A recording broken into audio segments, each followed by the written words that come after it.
Welcome to Inside Infrastructure Podcast, brought to you by the American Public Works Association, San Diego and Imperial Counties chapter. I'm your host, James Nagelvoort. I'm a professional engineer with over 35 years of experience both in the private sector and public sector. I'm also a proud member of the American Public Works Association. Joining me today, my co-host, the better looking, the younger Ben. Thank you, James. Took the words right out of my mouth. No, but in all seriousness, thank you so much for tuning in today. My name is Benjamin Valdez. I've spent many years working with APWA. I currently serve as their Young Professionals Chair, and I work for CPM Partners as their Director of Business Development and Marketing. But today, we're extremely excited to launch this brand new series where we go beyond the headlines and into the stories for the people shaping the infrastructure that keeps our region moving. As American Public Works leaders, we see firsthand how much incredible work happens that unfortunately the public never gets to hear about. Exactly. That's why we actually created this podcast, to bring you closer to those professionals shaping San Diego's infrastructure and to have honest conversations about the challenges that they face every single day. In our upcoming episodes, you'll hear from leaders in multiple different sectors, from water, transportation, sustainability, and many more. So whether you're a public works professional, a policy enthusiast, or someone who just wants to understand how your city, how your counties work, we're glad to have you here. And today's guest especially brings exactly the insight and context that this podcast was created for. For our premiere episode, we are honored to sit down with somebody who plays a critical role in guiding the San Diego's infrastructure future, Mayor Todd Gloria. And in this episode, we're going to cover everything from roads, water, reliability, climate resilience, public safety, and all of the major issues impacting our local neighborhoods across San Diego. Ben, it's rare that we get to have an open conversation with the leader of the nation's 8th largest city about how decisions are made, why they matter, and what the public may not see behind the scenes. James, I couldn't agree with you more, but that's enough from the two of us. Let's go ahead and get into this. Yeah, I'm really happy we were able to make it work. That was just the fun part of the job. Yeah. So let's start with the first question. Sure. There. And thank you again for participating. What we want to focus on with you is we want to focus on the relationship of the elected official as it relates to infrastructure, the role that the elected official plays. I'm going to start with the first question. And if there's time for the second question, because I know how you can talk, Ben will go with the second question. Okay. First question, how do you think improving infrastructure changes people's daily lives in ways that might not be noticed by them? Well, I think infrastructure, when it's performing at its best, really is unnoticed by the general public. And that's kind of our challenge, right? Is that they just take for granted the water comes out of the faucet or the toilet flushes. And as a decision maker, it is a challenge to explain to people that didn't just happen, that there's thousands of people and billions of dollars behind that. And often those dollars were expended 50 plus years ago. Yeah. And so we need a new investment. But I think, I love infrastructure. I'm very partial. I think most people are, but we've been conditioned as a people and a culture to say, infrastructure isn't trite, sexy. And that, in my judgment, is usually just a way to say that you shouldn't prioritize it or fund it. And if you do that for too long, things start falling apart. And then people notice, and then they wonder, why does the government suck, or why do public works people not know what they're doing, when in fact it really is the fact that we just haven't explained to people that, that water had to come across thousands of miles, through aqueducts and water purification systems. We live in a desert. We live in a desert. And, when I turn on the tap in the morning, this is stupid, but it's true. I just think it's a miracle, right? And the fact that I give no thought whatsoever to the safety and the quality of it is a marvel, and we take it for granted. But we do that at our own peril, because that's not going to last forever. Everything needs to be recapitalized. And in many cases in San Diego, that time is now. Yeah. You turn that tap on every day. Every day. And most of the time, it works.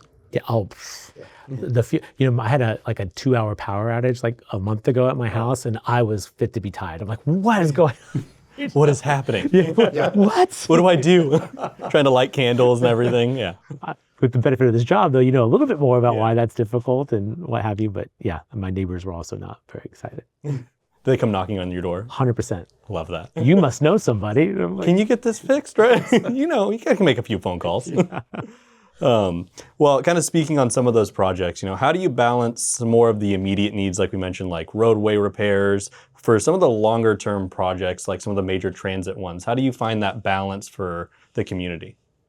I think that balance is dictated to me by funding. Mm-hmm. You know, that I think generally speaking, there's a lot of bias toward bigger projects, you know, transportation projects, not necessarily the day-to-day operation and maintenance. Yeah. And unfortunately, that roadway is probably what people most concern themselves with. Mm-hmm. They drive on it every day. They can see it with their own eyes. And then they ask, well, why is this, you know, large capital improvement getting done when my road's falling apart? Not understanding that the dollars that people want literally often is not legally expendable. You can't move it from one bucket to another. Exactly. Yeah. And I tell people, you know, listen, I could use it for more resources, but if you can't do that, just allow me to use the resources I have any way that I need to, right? Mm-hmm. We've dealt with that more recently with our city budget where, you know, we've had to make some really difficult reductions. You know, the economy that's impacting you and your family is impacting our city the same way. And people will see, you know, a park project continuing when we maybe reduce library hours, and it makes no sense to them. And often they're not in a position to really inquire. They don't want to know, they just want it fixed. And they think the priorities are out of whack when the reality is the funding that built out in the library or park is literally the only thing that money could be used for.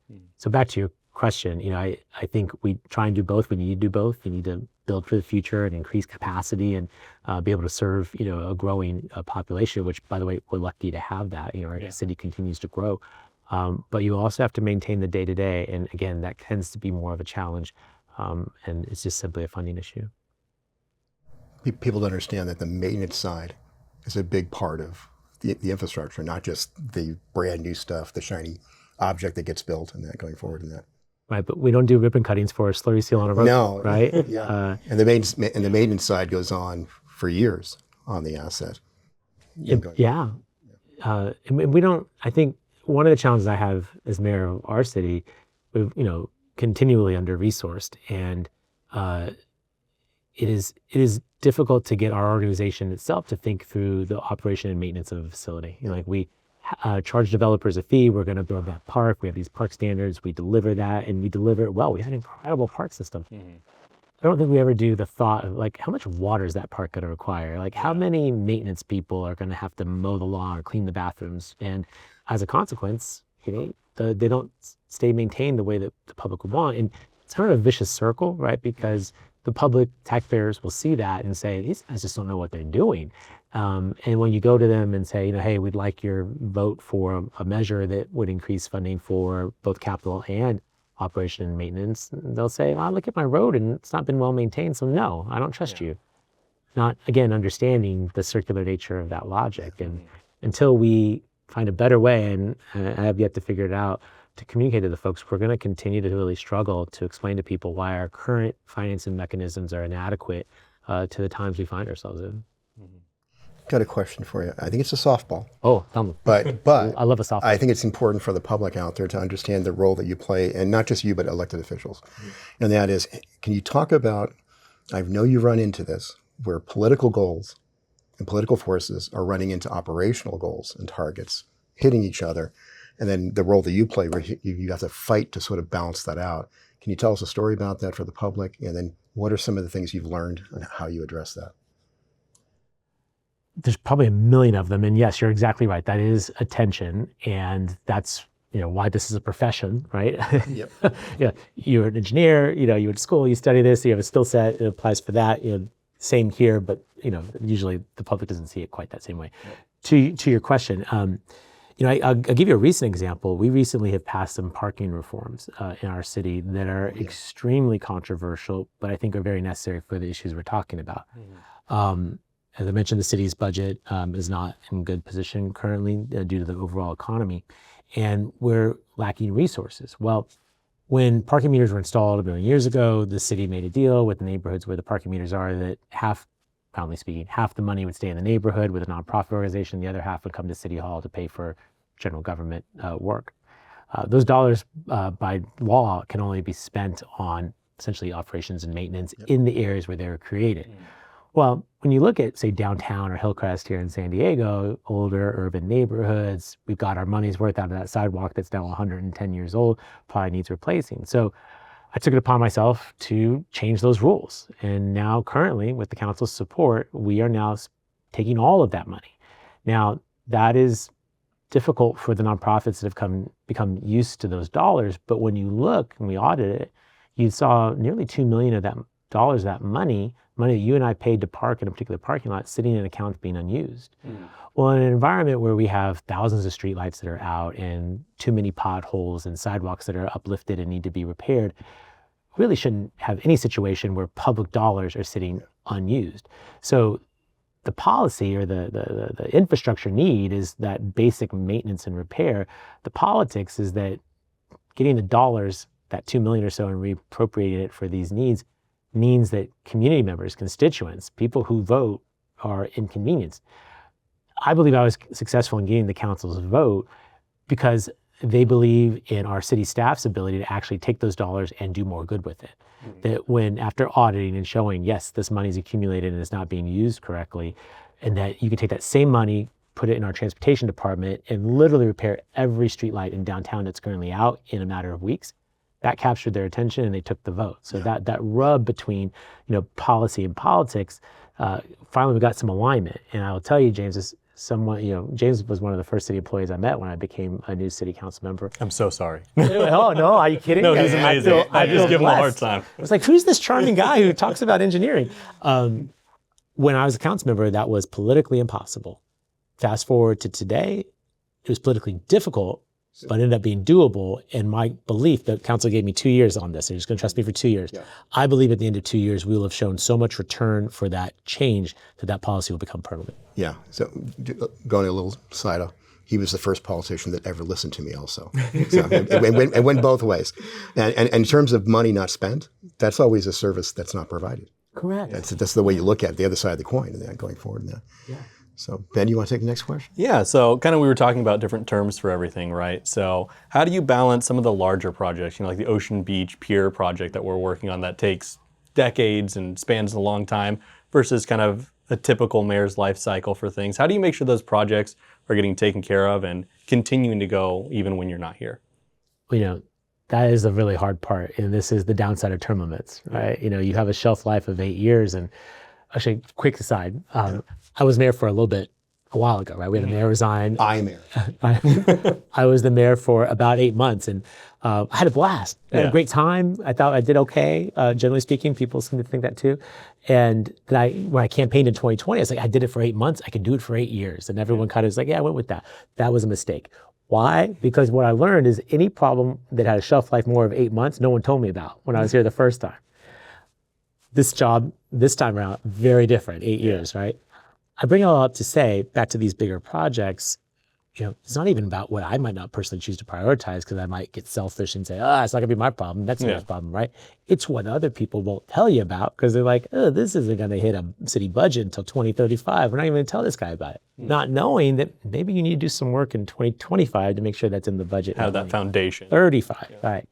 I think another challenge is that in case of the OB Pier, we have folks that were around when the original one was built, right? And they saw how quickly it was built and for what seemingly is a reasonable cost.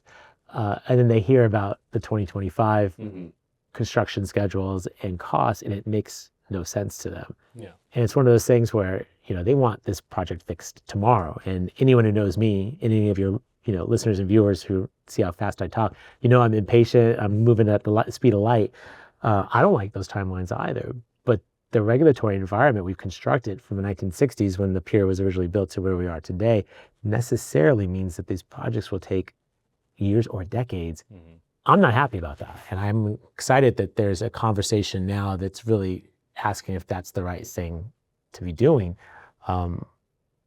But for the time being, these projects are going to take a long time, and you have to understand your role in it, which may just be to get it through design or just get it assigned a CIP project number or something like that. Push it to the next phase. Push it to the next phase and hope that the next person does the same. And that's a big hope sometimes because politics being what it is, the expediency may be to just pave more roads.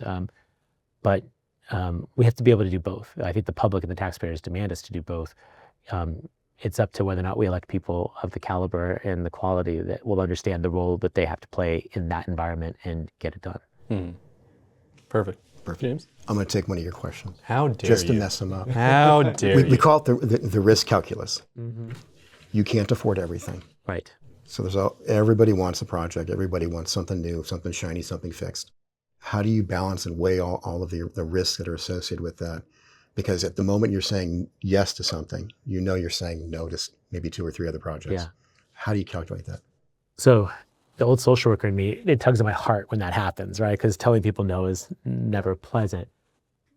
But the reality is, if you don't make those tough choices, nothing's going to get done. Like literally nothing. Yep. And that means everyone's upset, right? No one got anything that they wanted. So for me, what I've tried to do is construct the administration around 4 key priorities. Number 1, keep us safe. Number 2, reduce homelessness. 3, build more homes. 4, fix the damn roads. And I use roads as a stand-in for all forms of infrastructure. But yeah, fixing the roads alone in and of itself would be great, but the pipes under it are pretty important, and the lighting above it is also important. If any of those projects hit those 4 priorities, then generally speaking, I'm going to try to choose to prioritize that one. It also becomes, how far along are you? Going back to the question around how you prioritize things. If you've already spent a couple $1,000,000 on the EIR and the design, why would you waste all that? Just to, sort of put that in mothballs and start something from scratch that may take a decade, and you won't even be here for all of it. You have no guarantee or commitment that it'll be followed through. And doing this in having it on the mind, the need to show return to the taxpayers so that hopefully they're willing to continue to invest in and trust their resources to infrastructure. So those priorities are where they're at, understanding where you come into the story, trying to make good use of decisions that were made previously that maybe wouldn't have been your priority, but they are where they are today, is generally the kind of the approach that I take to those hard choices. Is there a choice you had to make that you regret? Oh my God, there's so many. There's so many. So what I don't think people understand is that even sitting at this desk with all of what people think come with it, I like to tell people my name is Todd, not God. I don't control everything. I don't know everything. Yeah. You know as much as people give you. Back to the previous point. Any problem with 9-month, time horizon on it? They didn't tell me about my first time I was mayor. So yeah, you don't always have all the information. Sometimes, it just doesn't go your way. I had big plans for a second term, having experienced the first term where the federal government gave me $300+ million, right?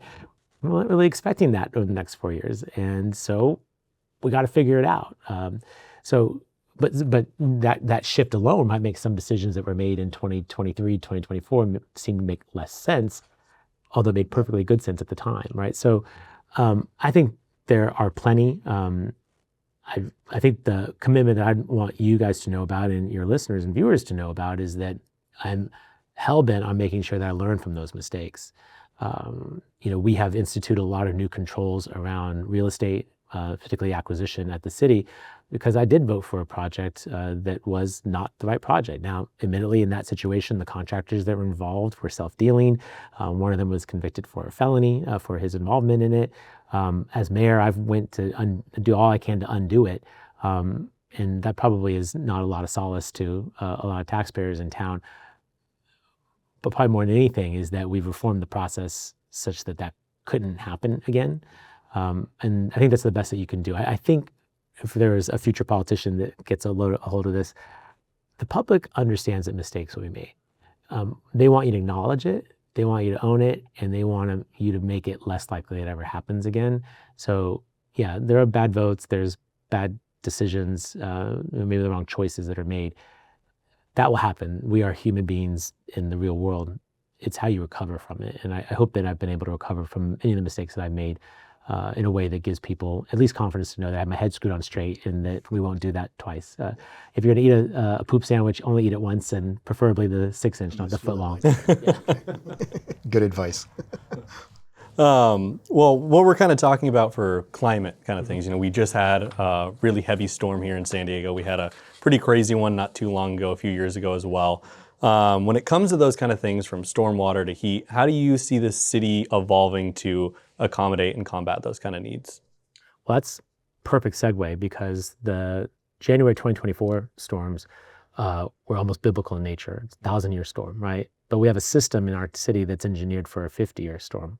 And so, unsurprisingly, the infrastructure just is not made to accommodate a changing climate. And that's going to be a challenge to me and whoever else sits in this seat going forward. I've mentioned before how roads are kind of front of mind for everybody. People will holler at me about the roads. Prior to January 2024, not too many people ever said much to me about stormwater, despite the fact that our staff have quantified very clearly that that is the biggest unfunded liability that we have as a city, that system is so outdated and so in need of investment. And the changing climate is going to make that more urgent to tackle. All that said, the solutions in that situation are very difficult. You have communities that are 100 plus years old that we probably wouldn't permit today if they were seeking a permit, but they're there. And that is maybe that family's biggest source of wealth is the fact that they've owned that home for many, many generations. How do you change that? And does the engineering solution necessarily mean that that home is lost, right, through eminent domain? There's a lot of real challenges there. I hope that the smart people around here can help me find innovative solutions, that our partners at the state and federal level will help us with the dollars to actually implement it. But I will tell you, this past weekend storm, we were all hands on deck. The system worked as it should, largely because this rain event was not what it was in January 2024.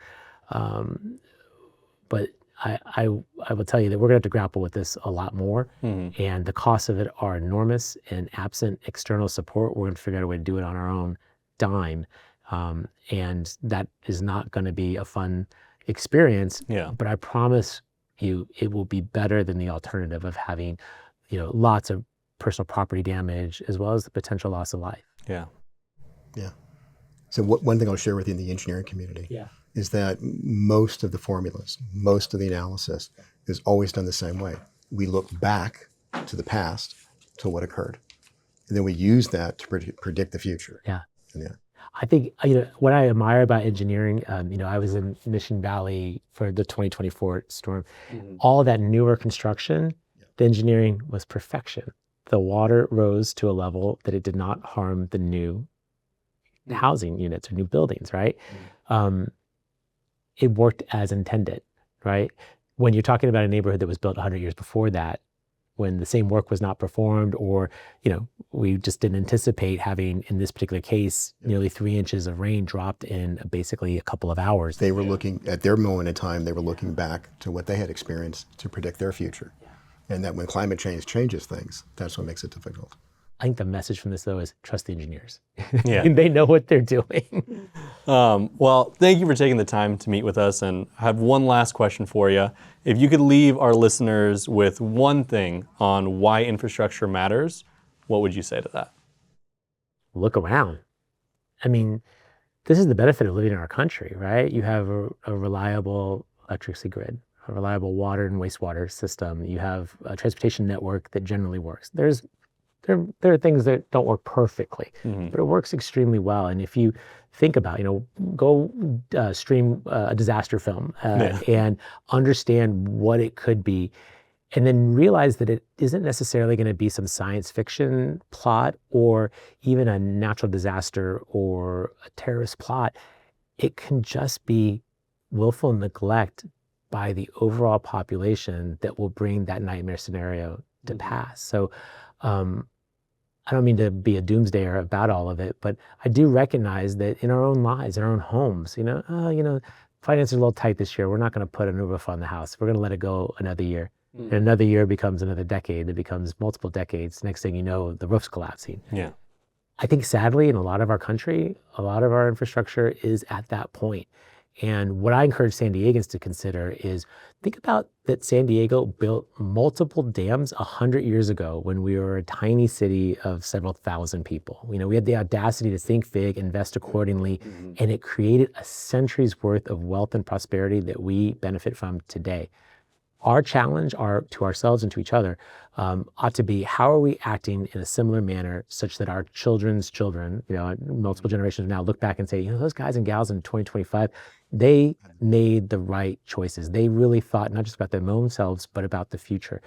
I think right now we don't think that way. And I understand when you post something that, lasts for 15 seconds on the screen on your phone, you may not be conditioned to think about things in measures of decades and centuries, but we need to and we must, because the alternative is nothing that we want to experience. And I'm the mayor of San Diego. I'm an evangelist for public service, but I'm also a missionary for infrastructure. We have to understand the blessings that we get to live off of because of previous decisions, and we need to be adding to those decisions, and hopefully good decisions that, again, people in the future will thank us for. Definitely. Well, thank you so much. Any last remarks? Outstanding, and thank you. I learned it all from James. A missionary for infrastructure. I'm stealing that too. Do it. I like that one. I got a lot of good lines. Yeah.